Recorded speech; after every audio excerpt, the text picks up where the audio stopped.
जब नौकर मालिश कर रहा था तो वो मेरे उस चीज के पास आकर रुक गया। मैंने कहा, तुम रुक क्यों गए? काम जारी रखें। वो अपने हाथों से मेरी मालिश करने लगा। मैंने उसे थोड़ा प्रोत्साहित किया, ये गलत नहीं है, आप अच्छी मालिश कर रहे हैं। वह थोड़ा घबराया, लेकिन फिर उत्साह के साथ मालिश जारी रखी। 1 घंटा बीत गया और उसके हाथों ने मुझे एक अलग दुनिया दिखाई। फिर वह बोला, मालकिन आप बहुत सुंदर लग रही हैं। उसने मुस्कुराते हुए कहा, और मैंने भी उससे कहा, आप बहुत अच्छा काम कर रहे हैं। उसने बिना सोचे मुझसे पूछा, क्या तुम मेरे साथ क्रिकेट खेलोगे? नमस्कार दोस्तों, आज के स्टोरी में आपका स्वागत है। मेरा नाम पायल है और मैं दिल्ली में रहती हूँ। मैं देखने में बहुत सुंदर हूँ। मेरी गहरी भूरी आंखें, मेरी कोमल त्वचा पर गुलाबी होंठ और लंबे काले बाल एक विशेष आकर्षण है, जो सीधे मेरी पीठ तक जाते हैं। मेरी ऊंचाई 5.7 फुट है और मेरे शरीर की प्राकृतिक सुंदरता साफ नजर आती है। मेरे शरीर के हर उतार चढ़ाव को देखकर कोई भी मर्द या जवान उसमें खो जाना चाहता है। मेरी शादी 7 साल पहले हुई थी। मेरे पति राहुल एक सफल बिजनेसमैन है। उनके पास बहुत पैसा है, इसलिए वे जो चाहे खरीद लेते हैं, चाहे वो कोई वस्तु हो या महिला। राहुल हमेशा बाहर रहते हैं और घर पर ज्यादा समय नहीं बिताते, इसलिए मैं भी अपने जीवन में स्वतंत्र और आनंदमय जीवन जीती हूँ। हमारे घर में एक नौकर था, लेकिन किसी कारणवश उसे अचानक गांव जाना पड़ा। उन्होंने कहा कि उनका बेटा रोहित उनकी जगह काम करने आएगा।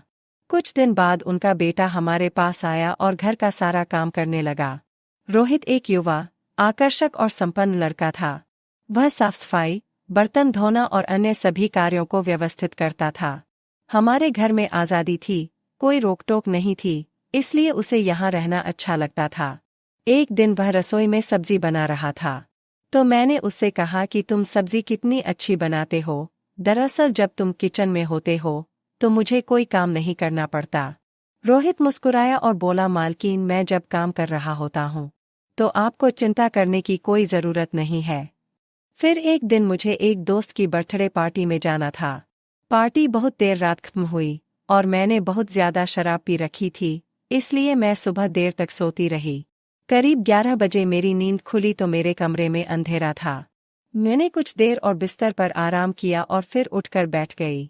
मैंने रोहित को आवाज दी और चाय लाने को कहा। थोड़ी देर बाद रोहित चाय लेकर आया और बिस्तर के पास खड़ा हो गया। उसकी आंखों में कुछ अलग सा था।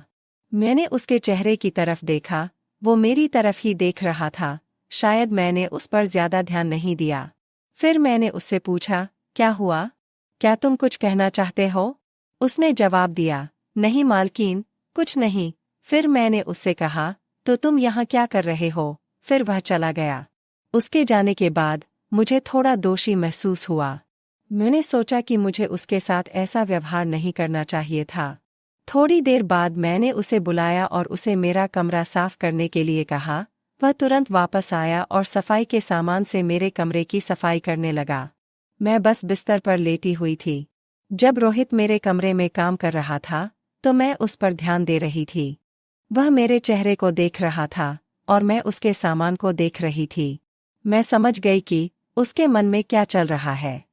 मैंने उससे पूछा, तुम यह दूसरा क्या काम करते हो? तो उसने कहा, मैं गांव में बच्चों को पढ़ाता हूँ। फिर मैंने पूछा, सिर्फ पढ़ाते हो या कुछ और भी करते हो? उसने कहा, मैं शाम को अखाड़े में जाता हूँ। मैं मुस्कुराई और कहा, मुझे नहीं लगता कि आप अखाड़े में जाते होंगे।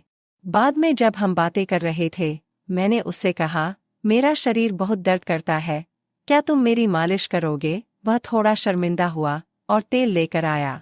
मैंने उसे तेल से मालिश करने से मना कर दिया। अब रोहित धीरे से मेरे पैरों की मालिश करने लगा और मैं सोच रही थी कि यह मेरे पैरों के ऊपरी हिस्से पर अधिक ध्यान देता है। उनका मन मेरी टांगों की ओर घूम रहा था। मैंने उसे और जोर से मालिश करने को कहा। उसने झिझकते हुए कहा, मालकिन, आपके पैरों को आराम की जरूरत है, इसलिए मैं हल्की मालिश कर रहा हूँ। मैंने हंसते हुए कहा, मुझे धीरे धीरे मालिश करना पसंद नहीं है, तुम थोड़ा जोर से करो। वो थोड़ा जोर से मालिश करने लगा। उस वक्त मुझे उसका काम बहुत अच्छा लग रहा था। धीरे धीरे वो मेरे घुटनों की मालिश करने लगा। मैंने कहा, आपका काम बहुत अच्छा है। वह थोड़ा खुश हुआ और मेरे उस चीज के पास आकर रुक गया। मैंने कहा, रुक क्यों गए?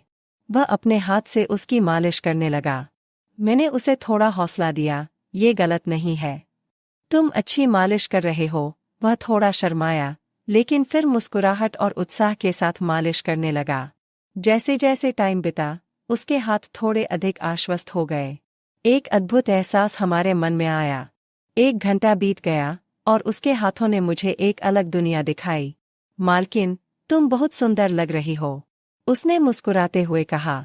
मैं मुस्कुराई और मैंने उससे कहा कि तुम बहुत अच्छा कर रहे हो। उसने बिना सोचे मुझसे पूछा, क्या तुम मेरे साथ क्रिकेट खेलोगे? मैंने मुस्कुराते हुए उससे कहा, हाँ, खेलूंगी, जिसका मैं लंबे समय से इंतजार कर रही थी। अब उसने खेल शुरू कर दिया। मुझे इस खेल में बहुत मजा आ रहा था। खेल कर वह थका हुआ लग रहा था। फिर मैंने उसे थोड़ा आराम करने की कहा। हमारे एक साथ समय बिताने के कारण मुझे अपने पति के अलावा एक अलग दुनिया का अनुभव हुआ। हमारा रिश्ता एक विशेष स्तर पर चला गया। पहले मैंने उसे एक दोस्त के रूप में देखा, लेकिन उसकी मालिश से मुझे बहुत संतुष्टि मिली। उसके साथ बातचीत बढ़ती गई और एक बात स्पष्ट हो गई, हमारे द्वारा की गई बातों के कारण हमारे रिश्ते में भावनाएं और गहरी हो गईं। एक दिन मैंने उससे पूछा, आपकी और क्या रुचि है? उसने उत्तर दिया, मालकिन, मैं आपको कुछ बताना चाहता हूँ। उसके चेहरे पर एक गंभीर भाव था। मैंने उस पर कुछ ध्यान देना जारी रखा।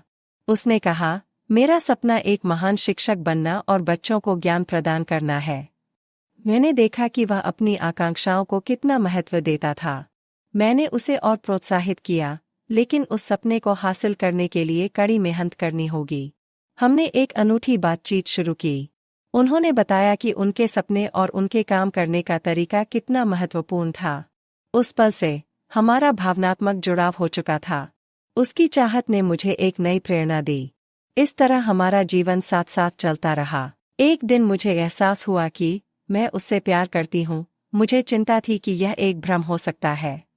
मैंने अपने मन की गहराइयों से उससे पूछा, क्या तुम जानते हो मेरे पति के बारे में मैं क्या सोचती हूँ? वह रुका और बोला, क्या तुम अपने पति के साथ खुश नहीं हो? मैंने उससे कहा, उसे केवल काम से मतलब है। रोहित ने कहा, तो क्या तुम हमारे रिश्ते को और गहरा करना चाहती हो? मैं असमंजस में थी। जब मैं रोहित के साथ थी तो खुश थी, लेकिन मुझे अपने पति की याद आती थी।